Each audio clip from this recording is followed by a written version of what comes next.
You Are Special by Max Lucado. The Wemmicks were small wooden people. All of the wooden people were carved by a woodworker named Eli. His workshop sat on a hill overlooking their village. Each Wemmick was different. Some had big noses, others had large eyes. Some were tall and others were short. Some wore hats, others wore coats. But all were made by the same carver and all lived in the village. And all day, every day, the Wemmicks did the same thing. They gave each other stickers. Each Wemmick had a box of golden star stickers and a box of gray dot stickers. Up and down the streets all over the city, people spent their days sticking stars or dots on one another.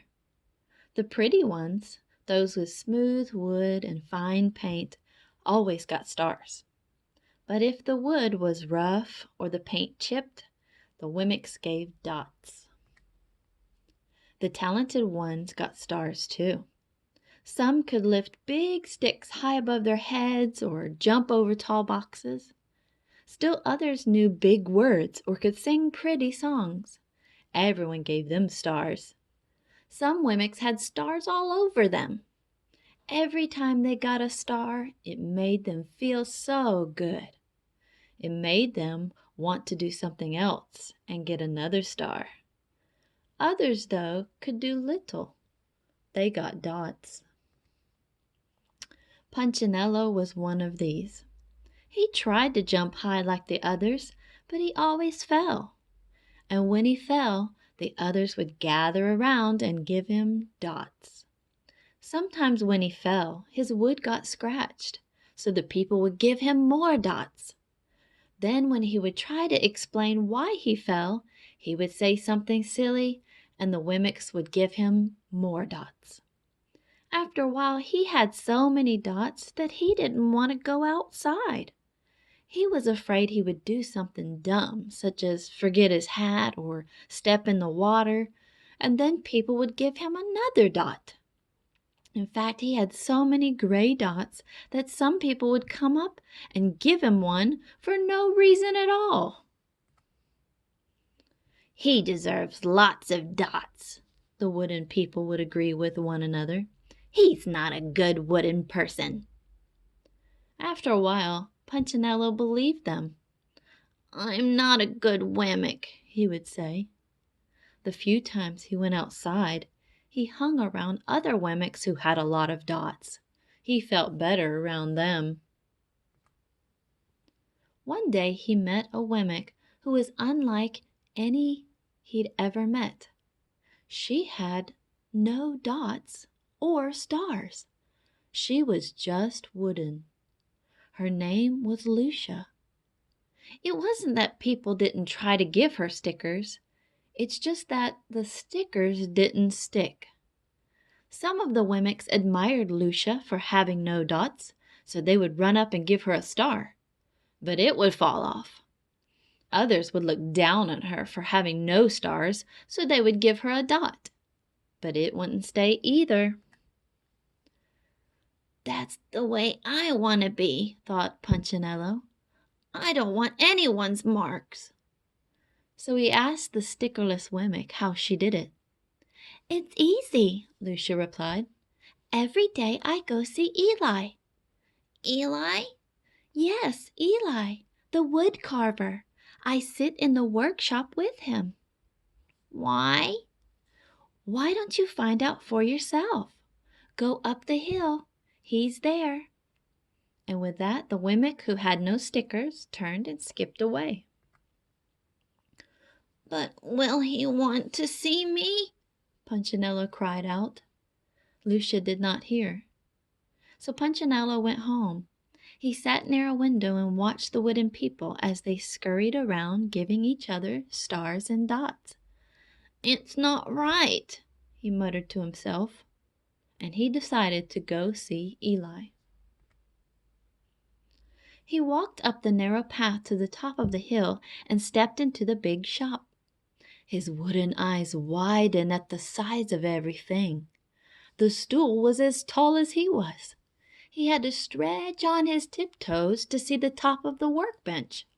A hammer was as long as his arm.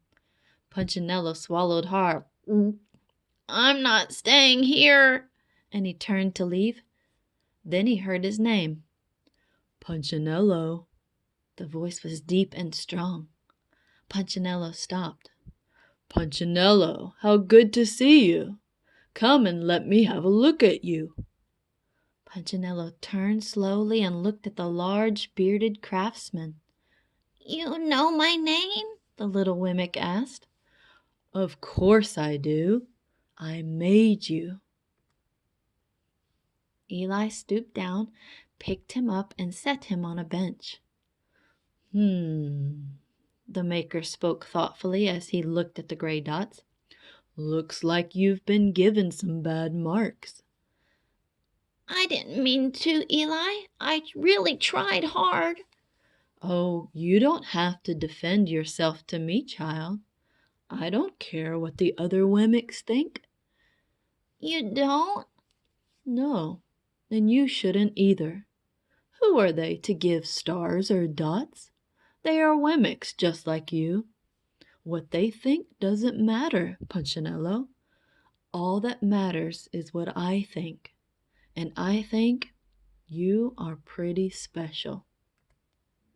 Punchinello laughed. Me? Special? Why? I can't walk fast. I can't jump. My paint is peeling. Why do I matter to you? Eli looked at Punchinello, put his hands on those small wooden shoulders, and spoke very slowly. Because you are mine. That's why you matter to me. Punchinello had never had anyone look at him like this, much less his maker. He didn't know what to say.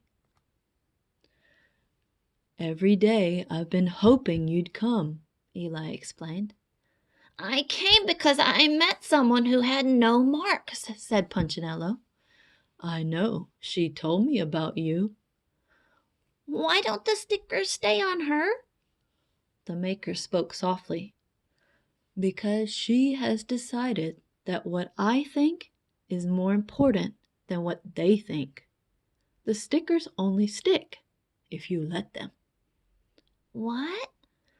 The stickers only stick if they matter to you. The more you trust my love, the less you care about their stickers. I'm not sure I understand. Eli smiled. You will, but it will take time. You've got a lot of marks. For now, just come to see me every day and let me remind you how much I care. Eli lifted Punchinello off the bench and set him on the ground.